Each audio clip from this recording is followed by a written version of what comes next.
के शासन में हमसे विराजते हैं और उनकी यह पावन पीयूष देशना हम सभी के लिए परम उपकारी। अनादिकाल से हमारी साधना में जो जन्म, जरा और मृत्यु रूपी रोग लगे, उन रोगों का उपशमन करने वाली कोई परम औषधि है तो वह एकमात्र यह जिनवाणी। भव्यात्मा, व्यक्ति का जीवन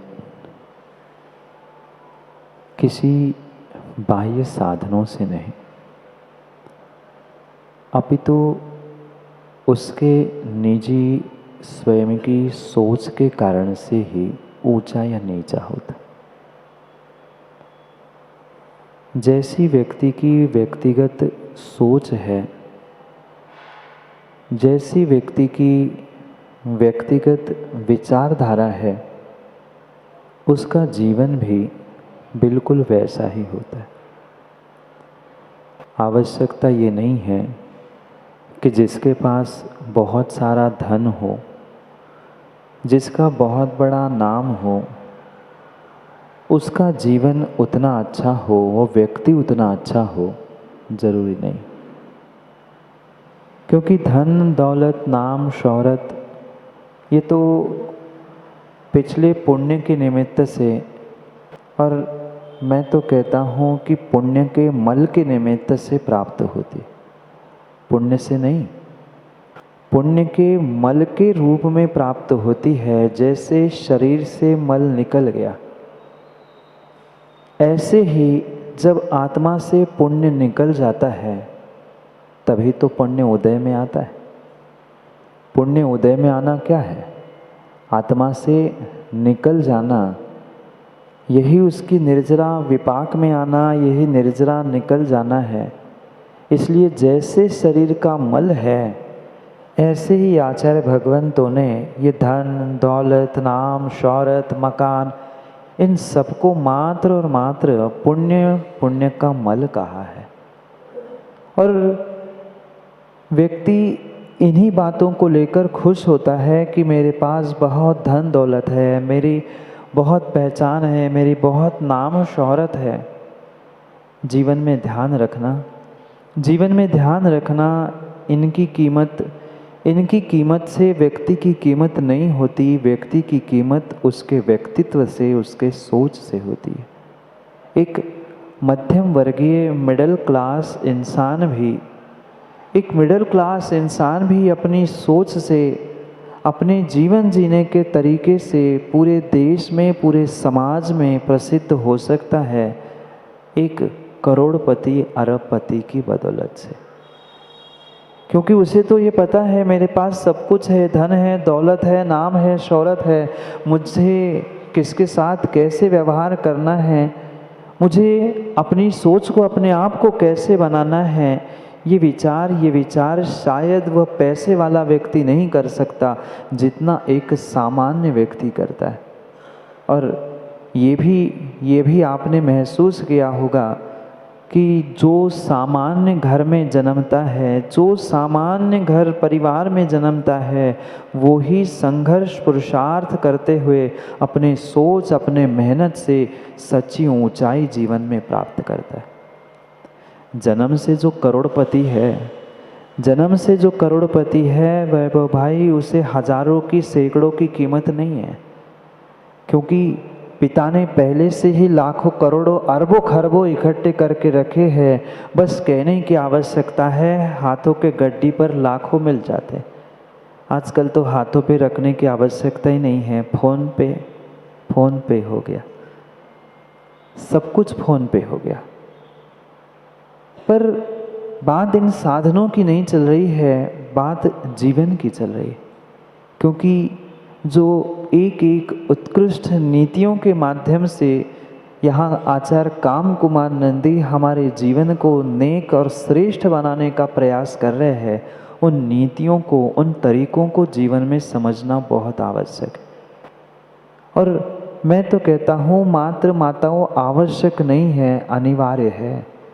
जितना जितना भगवान की आराधना पूजन करना एक श्रावक के लिए अनिवार्य है, उतना ही ये जीवन की नीतियों को सीखना अनिवार्य है।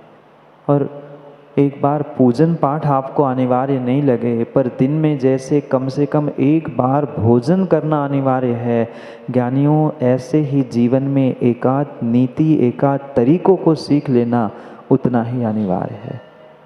क्योंकि गरीब सामान्य वर्गीय मध्यम वर्गीय पुरुष मनुष्य भी अपने व्यवहार से, अपने जीवन जीने के तरीके से और अपने नीतियों से समाज में एक श्रेष्ठता स्थान प्राप्त कर सकता है। पर पैसे वाला भले ही हो, पर जिसकी सोच छोटी है, जिसकी विचारधारा छोटी है, वह जीवन में कुछ भी कर लो, सुख शांति का वेदन नहीं कर सकता। क्योंकि उस व्यक्ति ने यही सोच के रखा है, मैंने बहुत सारा धन कमा लिया, मेरी तो बहुत सारे स्थानों में पहुंच है, मेरा काम तो यूं ही हो जाएगा। ज़रूरी नहीं है। जहाँ तलवार काम में नहीं आती, ज्ञानियों ध्यान रखना, वहाँ माँ छोटी सी सुई काम में आती है। चाहे तलवार हो चाहे कैंची हो, ये वस्त्रों को फाड़ने के लिए ही काम में आती है। कहने के लिए तलवार बहुत बड़ी है, बहुत धार उसमें होती है, पर तलवार और वह कैंची भी कभी फटे हुए वस्त्रों को सीने के लिए काम में नहीं आती। और वस्त्रों की छोड़ दो, पैर में कभी आपके कांटा लगा? पैर में कभी कांटा, कांच कुछ भी चुभा हो तो वहाँ तलवार, कैंची और अन्य कोई बड़ी सामग्री काम में नहीं आती। जितनी पैनी सुई, जितनी नुकीली पिन होती है, उतना ही वह विशेष काम करती है। और व्यक्ति के जीवन में भी हर व्यक्ति को यही सोचने समझने की आवश्यकता है। मैं बड़ा बनने का प्रयास तो कर रहा हूँ, पर ज्ञानी बड़ा बनने से तलवार जैसे, छुरी जैसे, कैंची जैसे धार वाले बड़े बनने से काम नहीं होगा। अगर तुम्हारे जीवन में धार ही है तो नुकीली सुई बनकर दूसरों के और स्वयं के जीवन से अगर कांटा, शल्य और पाप निकालने का पुरुषार्थ कर रहे हो, तो वह छोटी सी सुई, छोटी सी पिन छोटी होने पर भी बड़ी कहलाती है, और बड़ी तलवार बड़ी होने पर भी वहाँ छोटी ही होती है। हमें अपने जीवन के बारे में भी इन साधनों से समझना है। साधन सबके पास हो सकते हैं, एक से बढ़कर एक साधन सबके पास है। पर ध्यान रखो, इन साधनों से आपका जीवन बेहतर होने वाला नहीं है, आपका जीवन नेक होने वाला नहीं है। मैं कई बार कह चुका हूँ, जितने साधन बढ़ते जा रहे हैं, ध्यान रखना और विचार करके अपने भीतर अनुभव करना, जितने साधन बढ़ते जा रहे हैं उतना ही तुम्हारा जीवन फेक होता जा रहा है, नकली होता जा रहा है। क्योंकि जीवन साधनों की बदौलत व्यक्ति जीना चाहता है, जीवन साधनों की बदौलत नहीं, अपने निजी सोच, अपने निजी विचारधारा से जिया जाता है। जितनी श्रेष्ठ तुम्हारी विचारधारा होगी, जितनी श्रेष्ठ तुम्हारी सोच होगी, उतना ही वह व्यक्ति, उसका व्यक्तित्व श्रेष्ठ होता है। बाहर के पोशाकों से, बाहर के गहनों से माताओं, कोई व्यक्ति श्रेष्ठ नहीं कहलाता। अरे दुकानों के सामने भी आपने देखे होंगे सुंदर वस्त्र और सुंदर गहने पहनकर, देखा?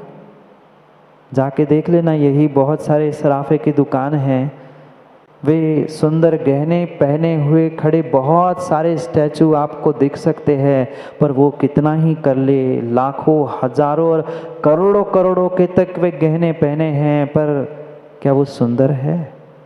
क्या वे अच्छे हैं?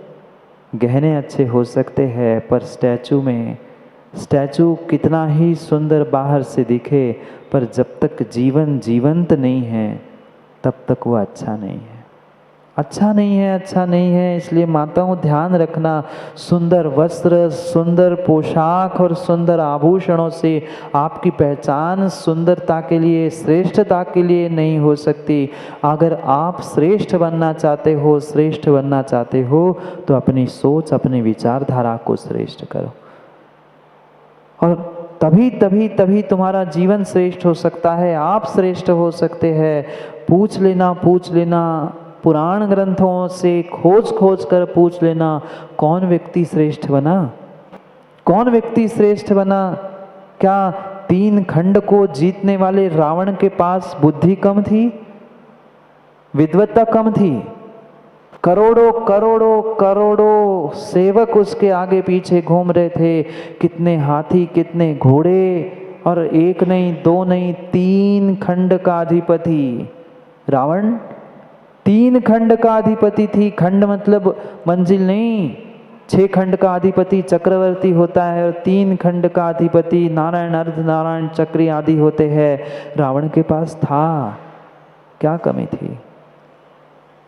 1 कपूत 1.25 लाख नाती, 1 कपूत 1.25 लाख नाती, रावण के घर दिया ना बाती। ना दिया बचा, ना बाती बची, ना पुत्र बचे, ना नाती, सब समाप्त हो गया, सब तो समाप्त हो गया, सब समाप्त हो गया। श्रेष्ठ रावण नहीं कहलाता, श्रेष्ठ रावण नहीं कहलाता। अभी अभी कुछ दिनों पहले बहुत सारे गए होंगे जलाने, इस साल नहीं गए हो तो इस साल तो महाराज ने जाने ही नहीं दिया, वो बात अलग है। पर सोचना, रावण भी इंसान था, रावण भी इंसान था, रावण भी इंसान था। 3 खंड को जीतने वाला महान पंडित, महान विद्वान। उस काल में रावण जैसा मुकेश शास्त्री कोई पंडित, कोई विद्वान, कोई ज्ञानी नहीं था, और शांतिनाथ भगवान के उसके जैसा दूसरा कोई भक्त भी नहीं था, भक्त भी नहीं था। ऐसी भक्ति शांतिनाथ भगवान की गिरीश भाई रावण ने की थी कि जो वीणा वह बजा रहा था भगवान के चरणों में बैठकर, भगवान की भक्ति करते करते, आप जानते होंगे गिटार देखी ना, गिटार ऐसी वीणा आती थी, वो वीणा बजाते बजाते तार टूट गई वीणा की, उसने अपने हाथ से नस निकाल कर वहाँ लगा दी और भगवान की भक्ति करना प्रारंभ की। इतनी इतनी इतनी इतनी भक्ति होने पर भी आज रावण नरक में है। भक्ति के कारण नरक नहीं है, जो थोड़ी सी सोच खराब थी, थोड़ी सी सोच विपरीत थी। इतनी भक्ति, इतनी विद्वत्ता, इतना ज्ञान होने के बावजूद भी थोड़ी सी विचारधारा कमज़ोर थी, थोड़ी सी विचारधारा कमज़ोर थी, जिस कारण से नरक जाना पड़ा। आचार्यों ने लिखा है, अगर उस वो अपनी सोच, अपनी विचारधारा उस पर्याय में बदल लेता तो शायद वह उसी पर्याय से मोक्ष चला जाता। इतनी साधना, इतनी तपस्या उसने विद्याओं को सिद्ध करने के लिए की थी, पर सोच मात्र इतनी और मात्र इतनी थी कि मैं संसार की विभूतियों को प्राप्त कर लूँ, मैं सीता को, मैं राम को जीत लूँ। एक छोटी सी भूल और एक छोटी सी गड़बड़ विचारधारा ने पूरे जीवन की साधना समाप्त कर दी। क्या इतना धन आपके पास है? 3 खंड का धन आपके पास है? नहीं है, नहीं है। क्या मुकेश शास्त्री जी, उसके जैसा ज्योतिष, उसके जैसा शकुन अपशकुन, उसके जैसी विद्वत्ता आपके पास है? नहीं है, नहीं है, नहीं है। उसके साथ छोटी सोच के कारण इतना बड़ा दुर्व्यवहार हुआ कि उसको नरक में जाने कर दुख भोगने पड़ रहे हैं। फिर हमारे साथ क्या होगा? माताओं, थोड़ा सा कभी विचार कर लेना, थोड़ा सा विचार कर लेना। ये धन, ये दौलत, ये साधन, बाहर के जो कुछ भी हमें मिला है, विश्वास मानना, इससे व्यक्ति श्रेष्ठ हो नहीं सकता। राम के पास क्या था? क्या था राम के पास? सीता के पास क्या था? कुछ नहीं था, कुछ नहीं था, पर मात्र और मात्र उनकी दृष्टि, उनकी सोच, उनकी विचारधारा अनेक थी। जो भी मेरे पास आएगा, जो भी मेरे साथ रहेगा, उसे कष्ट नहीं होना चाहिए, दुख नहीं होना चाहिए। मैं अच्छा कर पाऊँ नहीं कर पाऊँ, पर अच्छा सोच लेना, यही बहुत बड़ी बड़ी विचारधारा होती है।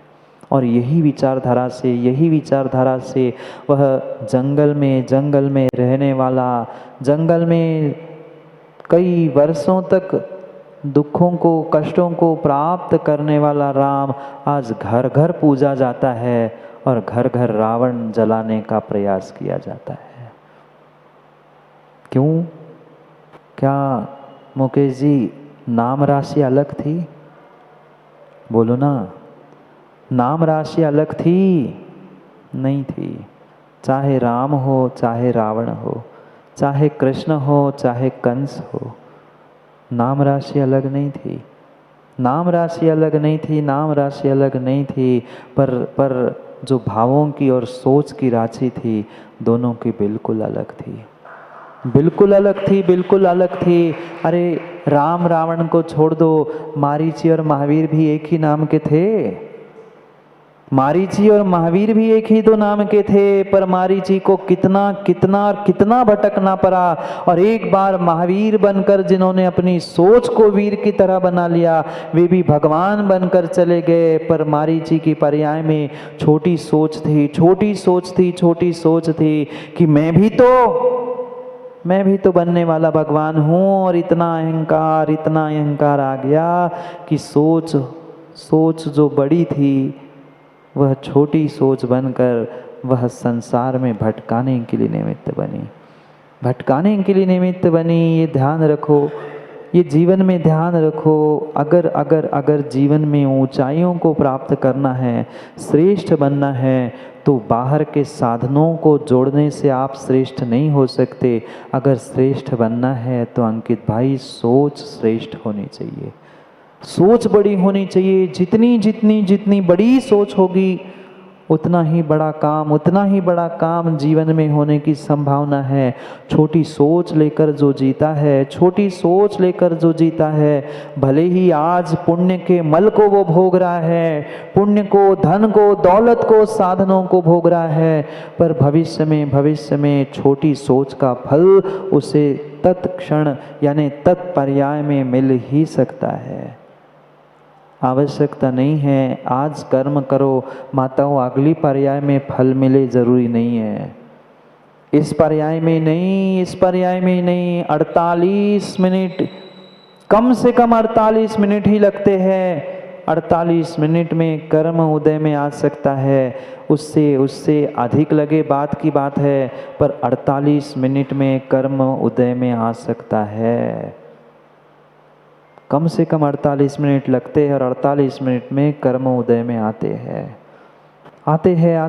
इसलिए अपने जीवन को श्रेष्ठ करने के लिए ये जो हमारी विचारधारा है, सोच है, उसे हमें बड़ी करने की आवश्यकता है।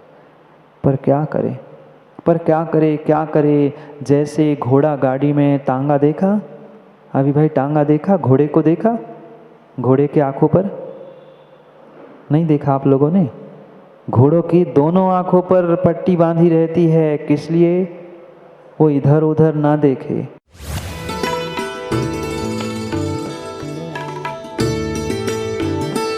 परम पूज्य